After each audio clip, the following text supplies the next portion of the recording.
বন্ধুরা, আজকে স্বাধীনতা দিবসের উপলক্ষে আমরা বিরিয়ানি বানিয়েছি। বিরিয়ানির রেসিপিটা দেখাতে পারলাম না, দুঃখিত।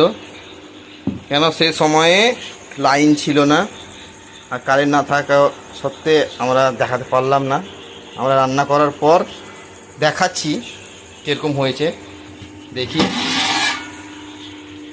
কালারটা কত সুন্দর এসছে। আমরা কিন্তু রং ব্যবহার করিনি, তবুও বিরিয়ানির কালারটা এত সুন্দর এসছে বলার বাইরে। আমাদের এই বিরিয়ানিটা দেশি মুরগির বিরিয়ানি। आँखों की गुस्ताखियाँ माफ हो, ओ आँखों की गुस्ताखियाँ माफ हो। टिक टुक तुम्हें देखती है, जो बात कहना चाहे जुबान तुमसे ये वो कहती है।